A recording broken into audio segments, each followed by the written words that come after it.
ये प्रत्यक्ष रूप से आप देख सकते हैं कि सुप्रीम कोर्ट के सामने ये सभी आज जो एडवोकेट खड़े हुए हैं वो सिर्फ अपना ये प्रोटेस्ट दर्शाने के लिए खड़े हुए हैं कि ये जो लड़ाई है वो दूर तक जाएगी और सुप्रीम कोर्ट सुप्रीम नहीं है। आप ये मानिए, पंकज मित्तल साहब, जस्टिस पंकज मित्तल साहब अपनी जजमेंट में कहते हैं, पीछे देखिए, एक मिनट पीछे देखिए,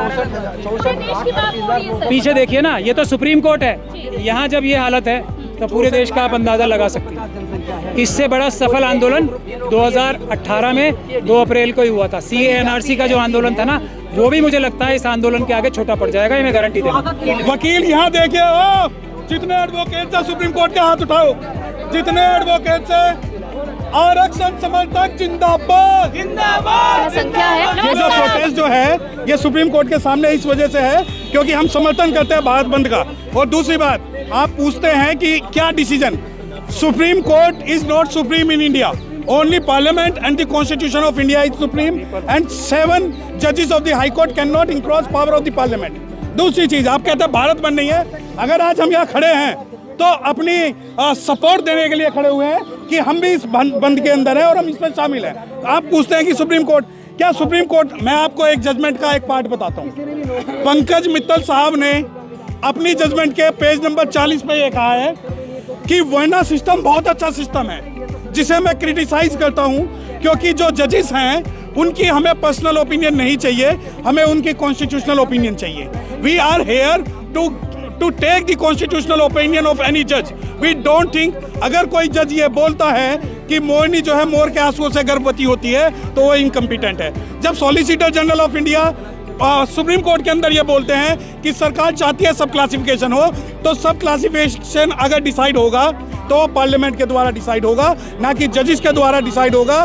कॉन्स्टिट्यूट असेंबली की हमें इंटेंशन और डिबेट्स पढ़नी पड़ेंगी। और जो ये जजमेंट है सुप्रीम कोर्ट का, सुप्रीम कोर्ट को ये जजमेंट वापस लेना होगा क्योंकि ये अनकॉन्स्टिट्यूशनल एक जजमेंट है जो कि जबरदस्ती शेड्यूल कास्ट लिस्ट को डिस्ट्रॉय कर रहा है। और जो शेड्यूल कास्ट लिस्ट है उसमें प्रेसिडेंट भी अमेंड नहीं कर सकते, तो ये पावर स्टेट को देकर सुप्रीम कोर्ट ने एक गलती की। बहन जी ने आंदोलन बुलाया था, पर क्या कहेंगे? देखिए, ये आंदोलन के अंदर बहुत सारे लोग हैं, मिशन जय भीम से भी लोग हैं और जन आंदोलन है। और आज आप ये मानिए कि 2 अप्रैल 2018 के बाद में अगर सबसे बड़ा आंदोलन कोई है तो वो आज 21 अगस्त 2024 का आंदोलन है, जब कश्मीर से कन्याकुमारी और कच्छ से कोहिमा तक आरक्षण समर्थक जो हैं सड़कों पर हैं। और ये कोई आरक्षण कोई भीख नहीं है, आरक्षण हमारा अधिकार है जिसे हम कॉन्स्टिट्यूशनली और पीसफुली लेकर रहेंगे।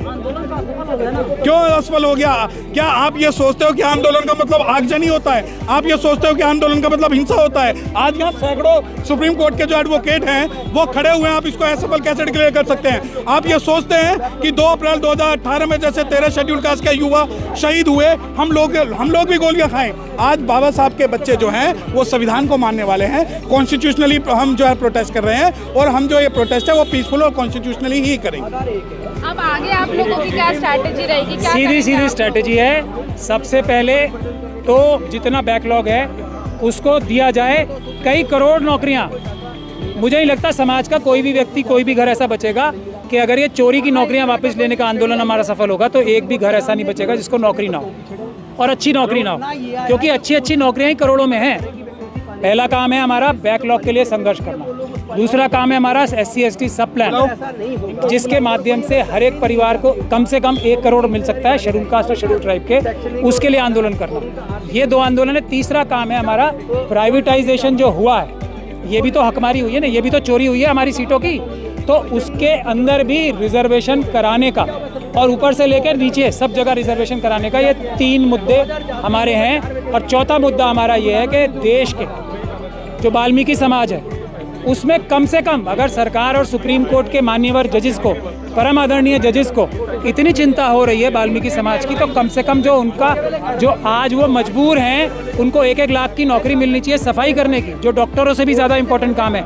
उनकी नौकरियां तो पक्की कर दें, ठेकेदारी प्रथा को समाप्त कर दें जो कि अपने आप में गैर कानूनी काम है। यदि ऐसा नहीं करते तो हम इसके लिए आंदोलनरत हैं। और जैसे ही ये होगा तो हम चौथी चीज़, 5वीं चीज़ ये करने वाले हैं कि हमारे शेड्यूल कास्ट और शेड्यूल ट्राइब के जितने भी लोग हैं उनको हर एक को ग्रेजुएशन की पढ़ाई की जाए, भले ही उनकी कितनी भी उम्र हो, उनको 2-2 साल के ग्रेजुएशन का कोर्स में चाहे वो लॉन्ग डिस्टेंस का हो या ऑफलाइन कोर्सेज हो, उसमें हर एक को ग्रेजुएट बनाया जाए अगले 2 साल में, ताकि जो करोड़ों नौकरियां आने वाली हैं उसमें जो कैंडिडेट कम पड़ेंगे उनको कैंडिडेट भी मिल जाए। ये 4-5 मुद्दे हैं। तमाम मांगे तो सर हमने आपकी सुन ली हैं, आप बोल भी रहे हैं, लेकिन इससे भारत बंद से क्या फायदा होगा? भारत बंद क्यों बुलाया गया है? जो सोने का नाटक कर रहे हैं ना सब, जानबूझ के जिन्होंने ये चोरी डकैतियां की हैं, उनको ये बताने के लिए कि जो तो तुम आंख मूंद के बैठे हो और ये जो कान में रुई डाल के बैठे हो, ये हमें पता है तुमने जानबूझ के डाली है। आंखें खोलो, कान खोलो, जनता आ रही है,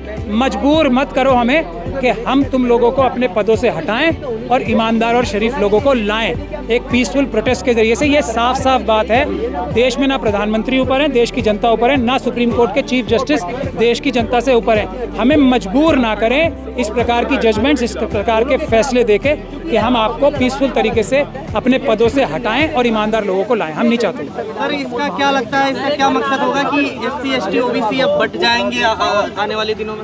अगर मर गए बांटने वाले हम लोग पागल हैं, मर गए बांटने वाले। जो लोगों को कुछ समय के लिए, हमारे कुछ लोगों को जो बहकाया गया है ना, वो कब पता लग जाएगा? अभी 1 महीने में पता लग जाएगा, 2 महीने में लग जाएगा, 3 महीने में लग जाएगा, उन्हें 6 महीने में लग जाएगा ना। किसी को एक भी नौकरी नहीं मिली, बल्कि जो पुरानी नौकरियां थी वो भी छिन गई, उतनी परसेंटेज भी नहीं, तो तब वो हमारे साथ आ जाएंगे। वो हमारे भाई हैं, उनके प्रति हमारा ज़्यादा जिम्मेदारी है। हम उनके लिए लड़ेंगे भी और उनके लिए अपनी जान भी दे देंगे। वो हमारे भाई। प्रधानमंत्री ने तो कहा है कि ये तो क्रीमी लेयर जैसा कुछ ऐसा नहीं होने वाला है। तो प्रधानमंत्री अगर क्रीमी लेयर का कॉन्सेप्ट खत्म करना चाहते हैं तो यही भी तो क्रीमी लेयर ही है। ये जजमेंट तो सारी क्रीमी लेयर की बात है ना, कि समाज का एक होमोजीनियस जो जजमेंट है, एक होमोजीनियस समाज है, उसमें से कुछ लोगों को आप बता रहे हो कि वो तो आगे निकल गए और बाकी पीछे निकल गए। और क्या क्रीमी लेयर होता है? प्रधानमंत्री जी सबको धोखा दे सकते हैं, अम्बेडकर वादियों को नहीं दे सकते। क्रीमी लेयर है तो ये सब कैटेगराइजेशन भी क्रीमी लेयर ही तो है, और क्या है? लेकिन इससे क्या लगता है, प्रधानमंत्री झूठ गए हैं? प्रधानमंत्री झूठे हैं? नहीं, वो तो है ही झूठे। नहीं, झूठे तो है ही। अच्छा, प्रधानमंत्री जी आपने, मैंने सही सुना है या गलत? पहले ये बताइए, आपने झूठे बोला था? झुक गए हैं। अच्छा, झूठा आदमी झुक भी जाता है कई बार। हर बार जो झूठा आदमी होता है ऐसा नहीं कि तना ही रहेगा।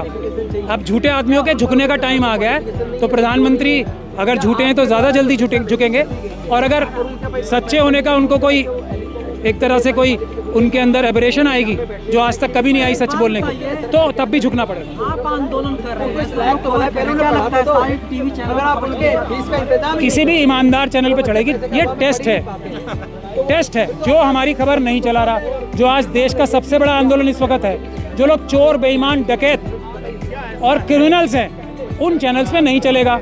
और आखिरी खबर जिस अखबार में आएगी वो भी चोर, बेईमान और क्रिमिनल है। जिसके ऊपर ये सबसे बड़ी खबर नहीं आती हमारी, वो क्रिमिनल हैं, वो चोर हैं, वो बेईमान हैं, वो भारत के दुश्मन हैं, चाइना और पाकिस्तान के एजेंट हैं। और कोई टेस्ट चाहिए? ये तो आप पीछे देखिए, पीछे देखिए ना, ये तो सुप्रीम कोर्ट है। यहाँ जब ये हालत है तो पूरे देश का आप अंदाज़ा लगा सकते हैं। इससे बड़ा सफल आंदोलन 2018 में 2 अप्रैल को ही हुआ था। CAA NRC का जो आंदोलन था ना, वो भी मुझे लगता है इस आंदोलन के आगे छोटा पड़ जाएगा, ये मैं गारंटी दे रहा हूँ। आप ये तो बताइए, किसके? ये मुझे लगता है शायद जजेस को अरेस्ट करने तो नहीं है, ऐसा भी हो सकता है, पता नहीं। ये तो इनसे पूछो आप किस लिए खड़े हैं यहाँ पे। हम तो पीसफुल लोग हैं, ऐसा भी तो हो सकता है कि शायद सुप्रीम कोर्ट में किसी को अरेस्ट करने आया हो। ये तो इनसे पूछो आप, हमें क्या पता। अगर हम संविधान की रक्षा करते हुए अरेस्ट होते हैं, जेल जाते हैं, गोली खाते हैं, इससे बड़ा सर्टिफिकेट क्या होगा कि हम भी भगत सिंह के मानने वाले हैं, बाबा साहब के मानने वाले हैं। ये तो हमारा सबसे बड़ा सर्टिफिकेट। आगे क्या करेंगे आप? आंदोलन, आंदोलन और आंदोलन। आपने कह दिया कि आज इसका आगाज है सर, आगे बिल्कुल 4-5 मुद्दे बताए ना, वो लिए जाएंगे। इन्होंने हमारा टेम्परेचर चेक किया है, अब हम इनका टेम्परेचर चेक करेंगे। अभी तो ली अंगड़ाई है, आगे और लड़ाई है। ये आज जो सिंबॉलिक प्रोटेस्ट सुप्रीम कोर्ट के सामने हुआ है, यकीन मानिए कि जैसे पूरा भारत के अंदर अभी प्रोटेस्ट चल रहा है, इससे बड़ा प्रोटेस्ट जो है लीगल फ्रेटर्निटी और जो अम्बेडकर लोग हैं वो पूरे भारत के अंदर करेंगे। तो सारे वकील इसमें शामिल हैं या बट गए हैं वकील यहाँ देखिए, जितने एडवोकेट थे सुप्रीम कोर्ट के हाथ उठाओ, जितने एडवोकेट थे आरक्षण समर्थक जिंदाबाद, जिंदाबाद जिंदाबाद आरक्षण समर्थक जिंदाबाद, जिंदाबाद जिंदाबाद वकील एकता जिंदाबाद, जिंदाबाद, जिंदाबाद एकता जिंदाबाद, जिंदाबाद जिंदाबाद। एक लॉ की टर्म है रिसिप्शा लिक्विटर, यानी प्रत्यक्ष को प्रमाण की जरूरत नहीं होती। ये प्रत्यक्ष रूप से आप देख सकते हैं कि सुप्रीम कोर्ट के सामने ये सभी आज जो एडवोकेट खड़े हुए हैं वो सिर्फ अपना ये प्रोटेस्ट दर्शाने के लिए खड़े हुए हैं कि ये जो लड़ाई है वो दूर तक जाएगी और सुप्रीम कोर्ट सुप्रीम नहीं है। आप ये मानिए, पंकज मित्तल साहब, जस्टिस पंकज मित्तल साहब अपनी जजमेंट में कहते हैं कि हमें रामचरितमानस और गीता से वर्ना सिस्टम लेना चाहिए, जिसका मैं कंडेम करता हूं क्योंकि हम जो है इंडिविजुअली किसी का ओपिनियन नहीं मांग रहे हैं। तो ये जो प्रोटेस्ट है वो पूरे भारत में होगा। अभी ये सिंबॉलिक प्रोटेस्ट है और जितने एडवोकेट्स यहाँ खड़े हुए हैं सभी जो है रिजर्वेशन के समर्थन में खड़े हैं।